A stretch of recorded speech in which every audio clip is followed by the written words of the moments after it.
My amendments were 11 yesterday. They became 3 as of today. But as of tonight, with thanks to the good sponsor for accepting 2 out of those 3, they are now reduced to only 1 proposed amendment.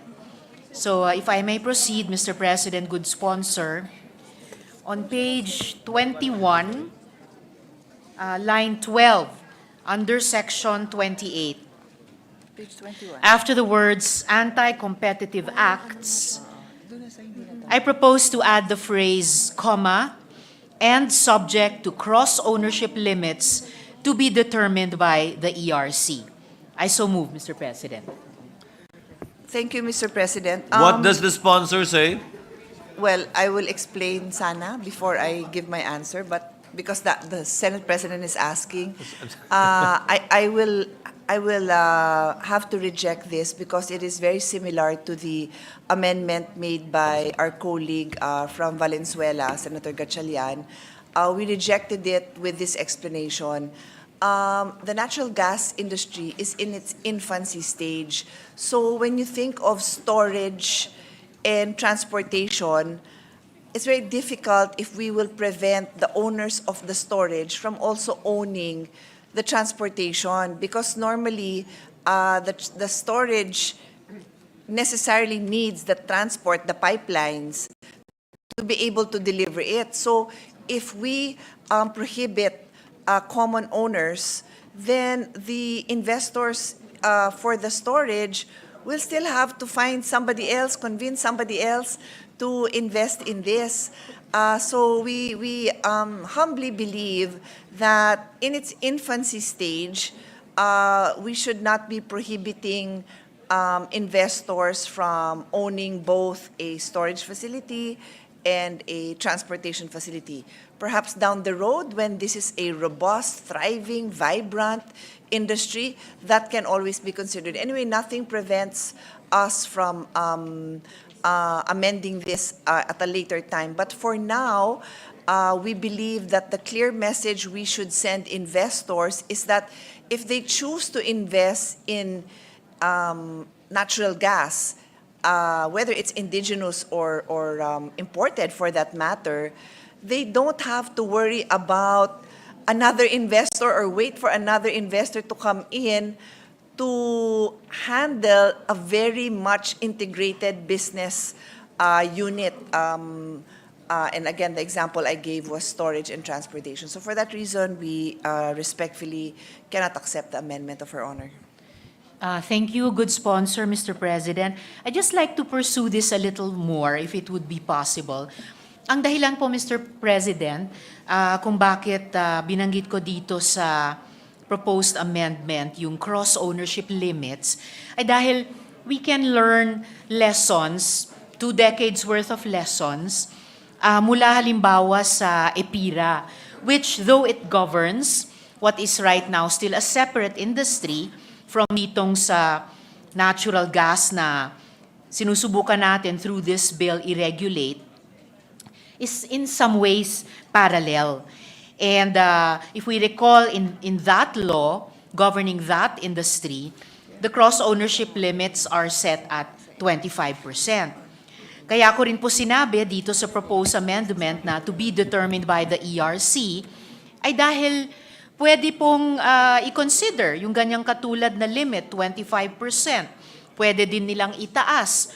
Or for all we know, pwede nilang ibaba. And also something, Mr. President, na binanggit ng good sponsor, yung punto na maybe later on.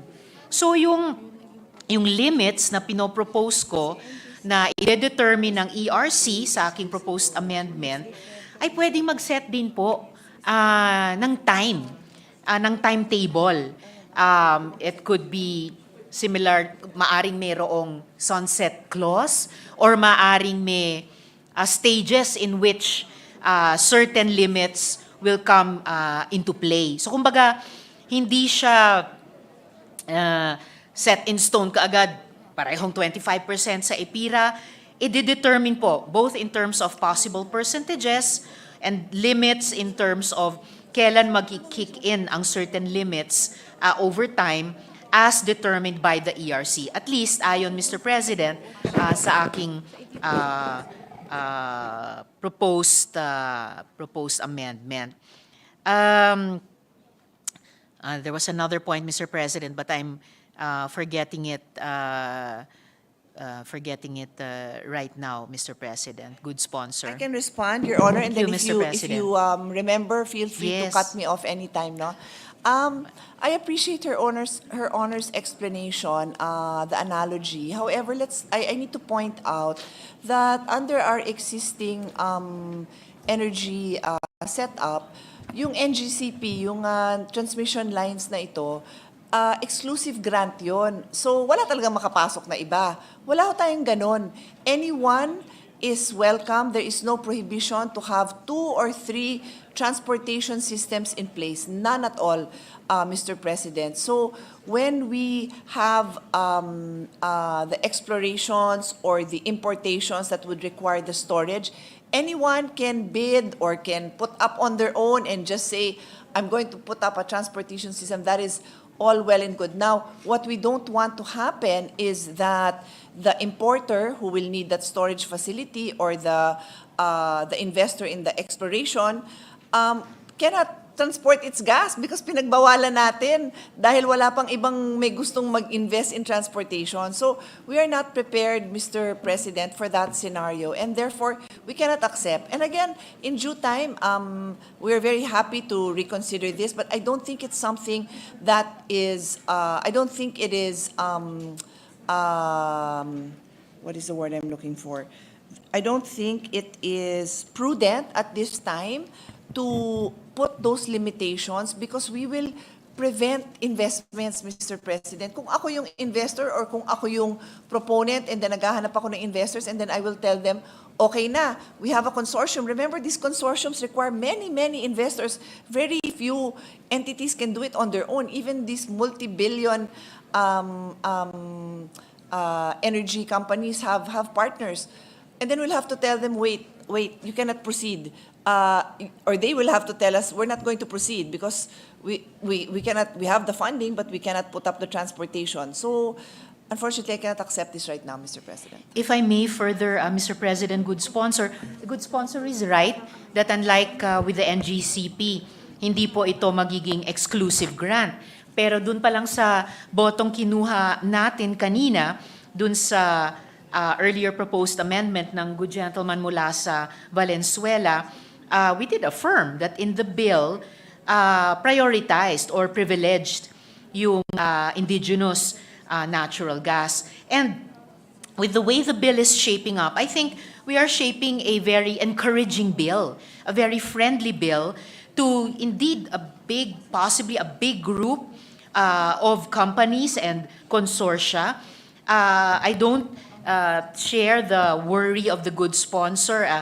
I think she's being modest about the bill. I think the bill will invite a good number of potential stakeholders, even in those separate but parallel economic activities, to use the good sponsor's example of storage and transportation, etc. That's why, nung ipinanukala ko kanina, Mr. President, itong proposed amendment ko tungkol sa cross-ownership limits to be determined by the ERC, hindi po ako nangamba na maging disincentive ito. In fact, it might be an incentive para mas maraming stakeholders ang pumasok. At wala namang magpipigil na they may have corporate ties with each other. No? But at least, with the cross-ownership limits to be determined by the ERC, sana, as I mentioned earlier to the good sponsor, ma-incorporate sana yung mga leksyon na natutunan natin sa nakaraang 2 dekada ng pagpapatupad ng EPIRA dun sa isang industriyang iyon, and which in fairness, Mr. President, has been honored more in the breach. Kasi katakot-takot na cross-ownership actually sa current energy sector natin, which has, I think, been part of many of our problems dun sa industriyang iyon, at kaya nga po, gusto nating amyendahan yung EPIRA. So I was just hoping na pakinabangan natin yung mga leksyong iyon dito pa lang sa pagbubuo natin ng bagong batas na ito. We note Her Honor's opinion on this matter, but we have already made our response clear. This will not be accepted at this time, Mr. President. Thank you, good sponsor, Mr. President.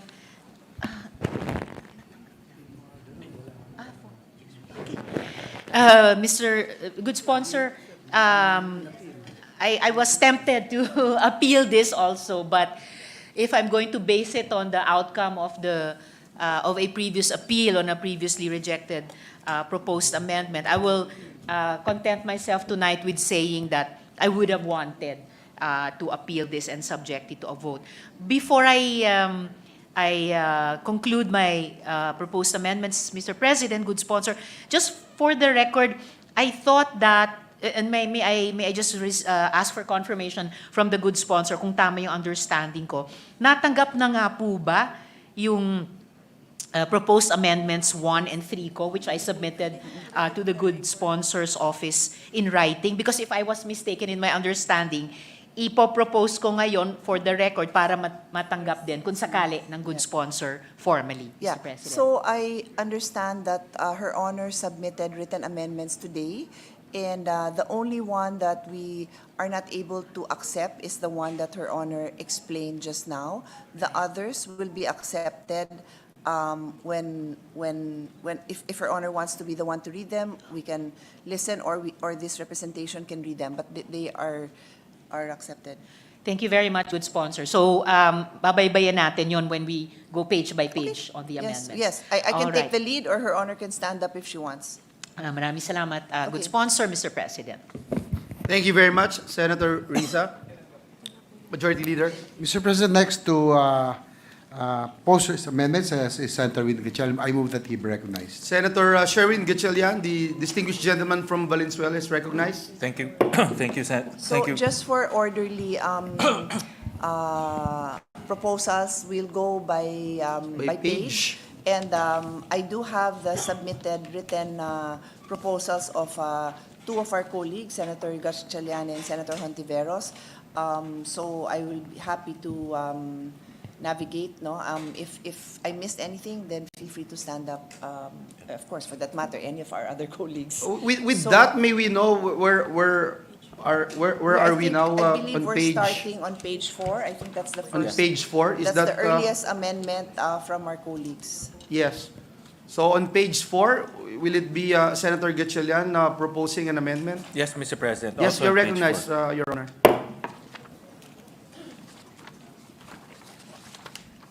Do you want me to read it? I read faster than Your Honor. Well, Mr. Ready na ako. Okay, Mr. President. Mr. President, I submitted my proposal to the good sponsor. So let me just read the first amendment on page 4, line 11. After the word aggregation, insert the phrase "and pricing mechanism for aggregated gas." So move, Mr. President. We What accept, Mr. President. Is there an objection? Chair hears none. The motion's carried. On the same page, line 12, after the word welfare, insert the phrase competitive pricing. So move, Mr. President. What's the We accept, sponsors? Mr. President. Is there an objection? Chair hears none. The motion's carried. On the page 4, line 17, after the word gas, insert the phrase pricing mechanism and competitive pricing. So move, Mr. President. Accepted, Mr. President. Any objection? Chair hears none. Motion's carried. On page 12, line 19, after the word this. Sorry, you're on page 12. On page 12, May we know from the Yeah. sponsor if we have... Yes, I have. Yes, sorry. the distinguished sponsor, Senator Pia Cayetano, is recognized. Yes, thank you, Mr. President. Very simple amendment on page 7, line 25. Replace double A with double B. We submit. Is there any objection? Hearing none, the motion's carried. On page 8, is there any individual amendments on page 8? Hearing none, maybe we go to page 9. Page 39.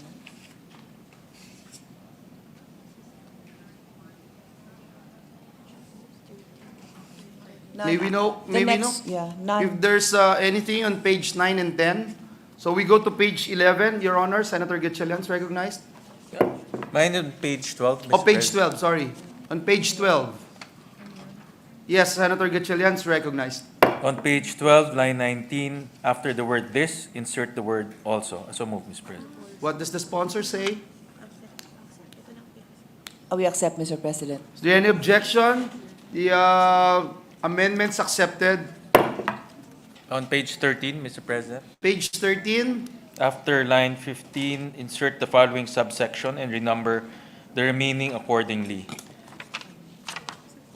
Letter N, regulate the quality of service and rates of TPA conventional transport systems, provided that such methodology shall be based on the policy of full recovery of prudent and reasonable economic cost with a reasonable rate of return or such other principles that promote efficiency and other internationally accepted rate-setting methodology, Letter O, ensure compliance with the publication and unbundling of TPA conventional transportation system fees, either PDNG transmission or distribution system, N. So move, Mr. President.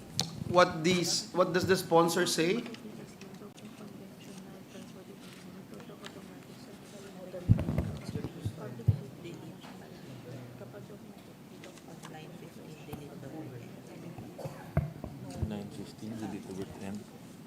Wala dito. A minute suspension, just clarifying something, Mr. President. 1 minute suspension.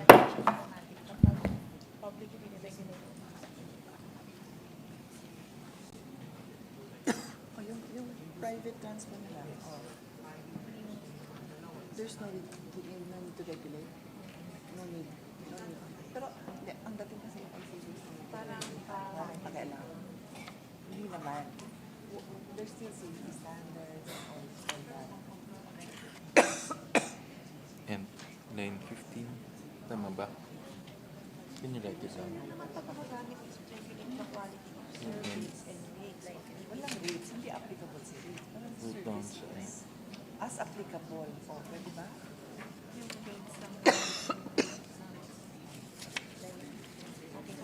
Rates as applicable.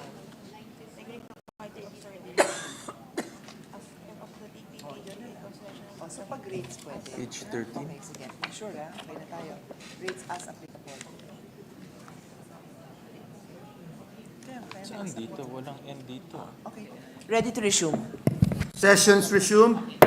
We are prepared to accept with a qualification, minor Amendment to the amendment. yes, Amendment addition, on the because letter N, I'll read the first line, regulate the quality of service and rates of a TPA conventional transportation system.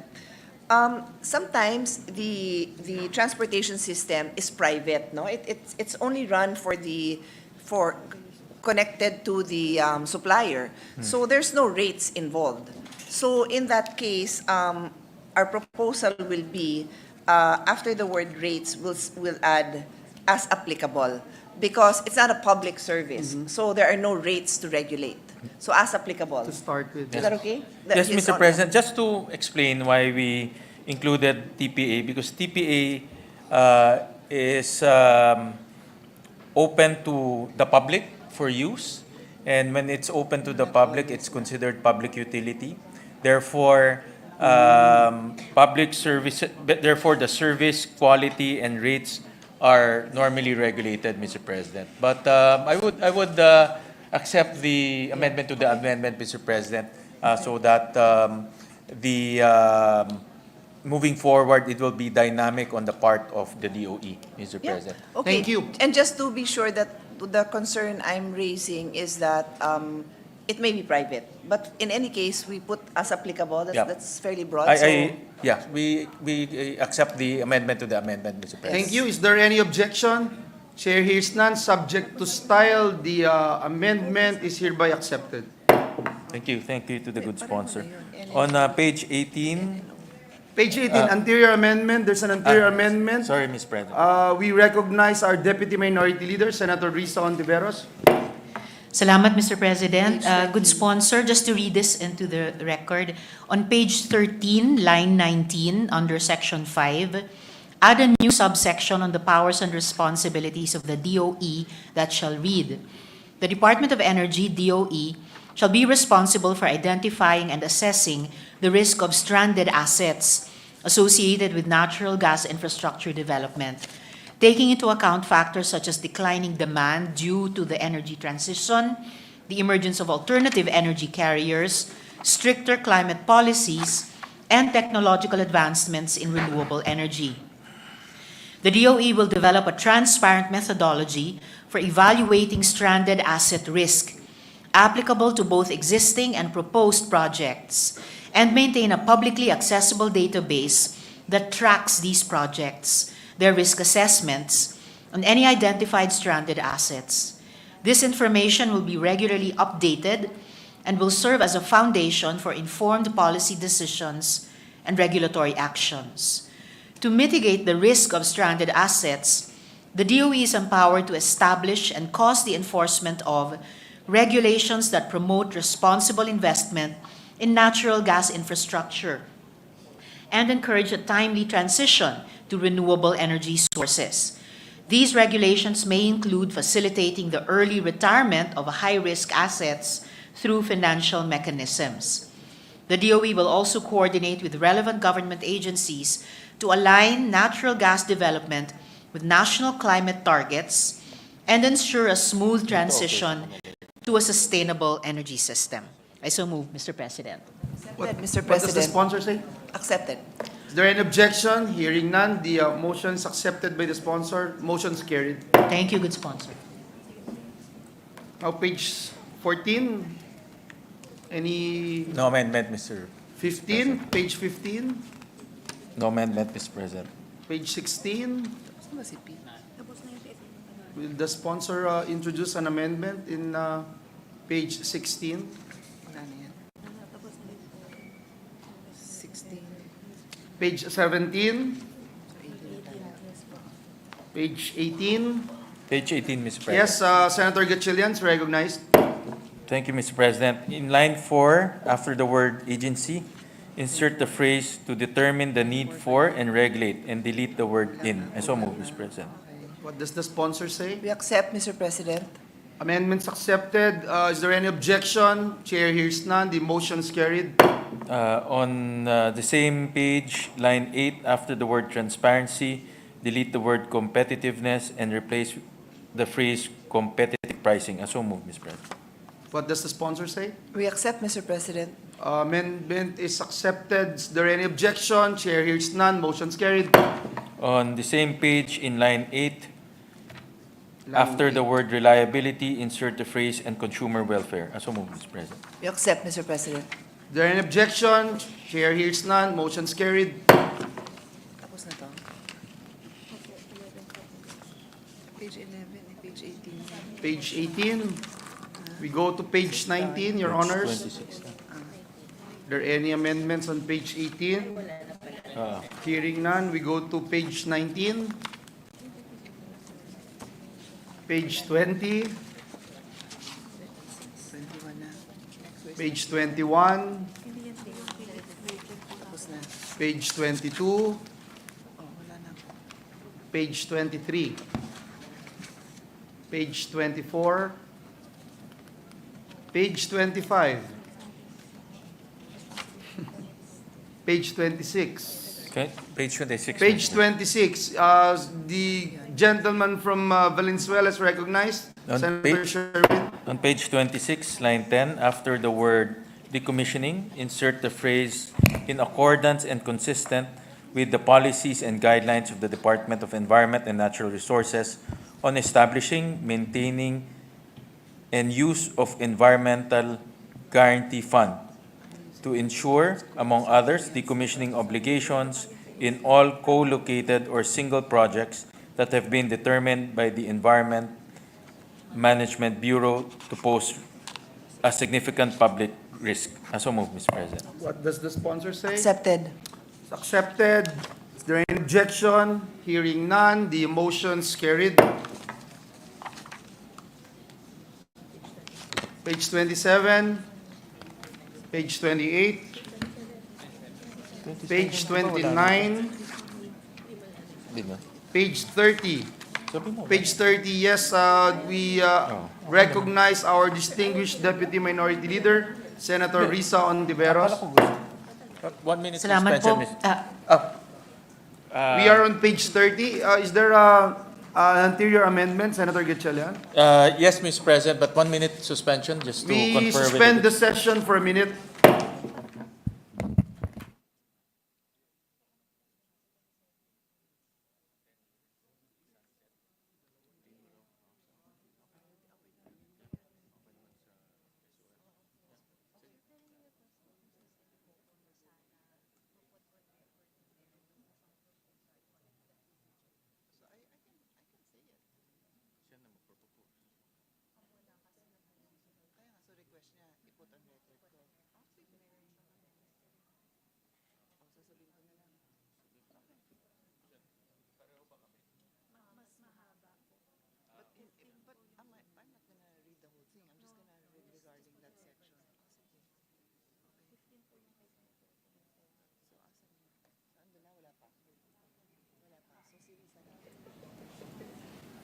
Okay.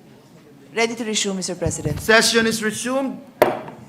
The distinguished sponsor is recognized. Yeah, so I think it's Senator Risa's amendment which is next. Senator Gatchalian will not be pursuing So we'll anything proceed right now. with the amendments to be introduced by Senator Risa Ontiveros on page 30. Is that correct? Salamat po, Mr. You're President. recognized, ma'am. With apologies to the good sponsor, if she may allow me to read into the record a proposed anterior amendment as well, Mr. President, proposed amendment of the good minority leader on page 27. Page At least to have it on record, Mr. President, good sponsor. So, Page 27. yes, Mr. President, on page 27, line 21, under section 36, fiscal incentives, after the word mode, delete the period and replace it with a colon, then insert new paragraphs which state, provided that the VAT exemptions as specified under this provision shall be effective for a period of 15 years from the effectivity of this act. The Department of Finance, DOF, in coordination with the National Economic and Development Authority, NEDA, and the Department of Energy, DOE, shall conduct a comprehensive review of the fiscal incentives granted under this act, which shall be submitted to the President and Congress every 5 years from the effectivity of this act. I so move, Mr. President. What does the sponsor say?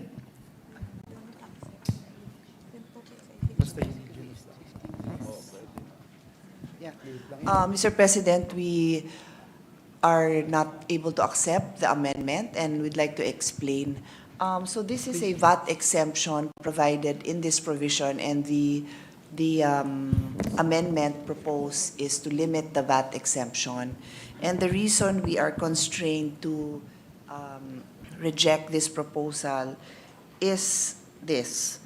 Our targets are to be 50% renewable energy by 2040.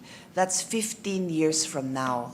And that's even just a target. So assuming we make it, which I hope we do, we will be 50%, we will be using 50% renewable energy. So what is the rest of the 50%? That will probably be a combination of natural gas, nuclear, if by then we decide to go nuclear, and probably still fossil fuel. So our best bet is to increase natural gas. 2040 is 15 years away.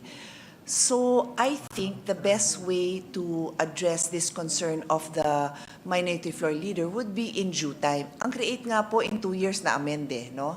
So ang sa atin po, I think it is best because remember, investors in this field are looking at 20, 30, in fact, maliit ang 20 eh.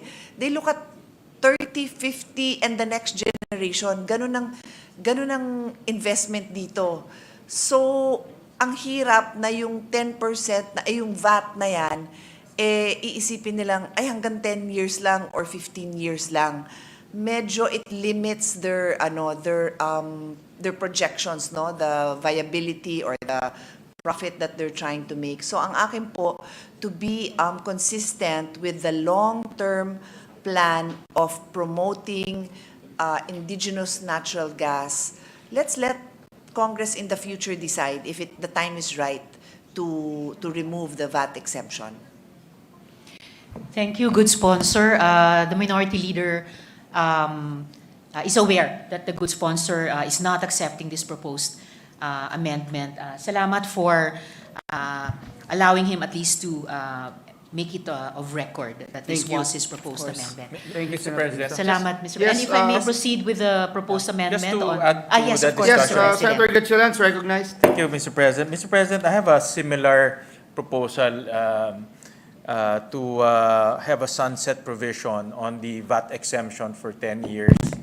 And after conferring with the good sponsor and studying the provision that we will be supposed to be proposing, we realized that the VAT exemption will not be as effective because there's already prioritization, meaning because of that prioritization that was carried earlier by the body, natural gas will naturally flow in the system because of that prioritization.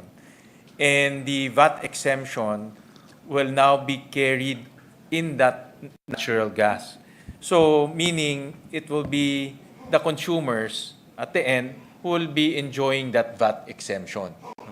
So, Yes, in that's other correct. words, one of the reasons why we did not propose it anyways is because it's the consumers who will enjoy the VAT exemption at the end of the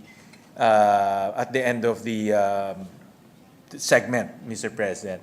And of course, when we give VAT exemption to the consumers, somebody has to take the cudgels of that exemption. In this particular case, it's the DOF who gave its imprimatur that government can absorb that VAT exemption. And that was discussed during the period of interpellation, that the DOF gave its imprimatur that government can absorb the VAT exemption. But at the end of the spectrum, at the end of the segment, it will be the consumers who will enjoy that VAT exemption, Mr. President. So in other words, it's to the benefit of the consumers as well. Yes, that is absolutely correct, and that is also the reason why we are confident in promoting prioritization, because in the end, regardless of some slight price fluctuations, which as we saw in the graph is minimal compared to imported natural gas, the consumer would still have that protection because it is VAT exempt all the way to the consumer. Yep. Thank you, Your Honors. Thank you, Mr. President. Now to propose, I proposed amendment on page 30. So we go on page 30. Yes, Mr. President, line 21, under section 47. Add a new sentence that shall read, a policy review shall be conducted by the JCEC at least 5 years after the effectivity of this legislation, without prejudice to an earlier periodic review within the prescribed period to assess its effectiveness. I so move, Mr. President. What does the sponsor say? We accept, Mr. President. Thank you, good sponsor. The amendment is accepted unless there No, is no. another. So, the amendment is accepted. Is there any objection? The chair hears none. The motion is carried. Thank you, Mr. President. We're still on page 30. Page 30, Mr. President. Page 30, we recognize Senator Gatchalian. Your Honor, you're On recognized. page 30 on line 10, after the word this, insert the word also. I so move, Mr. President. What does the sponsor say? After the word this. Yes, also. yes, we accept. The sponsor is accepting the proposed amendment. Is there any objection? The chair hears none. The motion is carried. On the same page, Mr. President, line 11, after the word parent, replace the entire second proviso with the proviso provided further that assignments or transfers shall not be allowed near the end of life of a PDNGI facility if the assignee or transferee cannot comply with the guidelines and regulations for the decommissioning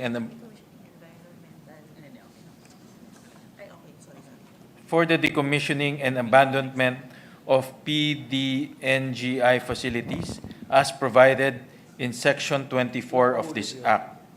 And if the Environmental Guarantee Fund is not maintained and administered in accordance with the policies and guidelines of the Department of Environment and Natural Resources. So move, Mr. President. We accept, Mr. President.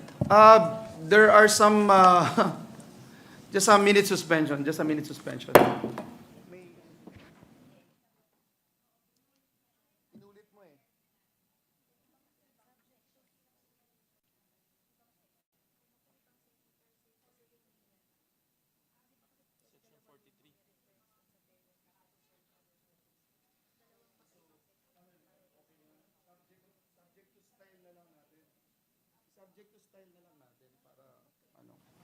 Session is resumed. Section 43. The sponsor is accepting the amendment being proposed by Senator Gatchalian. Is there any objection? Hearing none, the motion is carried subject to style. Thank you, Mr. President. That's all for now. That's all for us, Mr. President. Wala na po, Mr. President. This is the last amendment. We're on page Nasanay na ako, 31 now. Mr. President. But I thank the good sponsor for her time Thank you, and Senator Gatchalian. understanding, and of course giving this representation an opportunity to participate in the crafting of this measure. Thank you very much, Senator Gatchalian. Senator Cayetano? if Yes, there's- thank you also to Senator Gatchalian, Senator Hontiveros, of course, our Majority Floor Leader, the presiding officer. Thank you to everyone who participated in the crafting of this bill. The Majority Leader, Senator J.V. Ejercito. Yes, Mr. President, with no other individual amendment, I move to close the period of individual amendments. Is there any objection? The chair hears none. The motion of the Majority Leader to close the period of amendment is approved. Mr. President, I move to approve on second reading Senate Bill number 2790. So move, Mr. President. Is there any objection? The chair hears none. The motion is approved, subject to style. Senate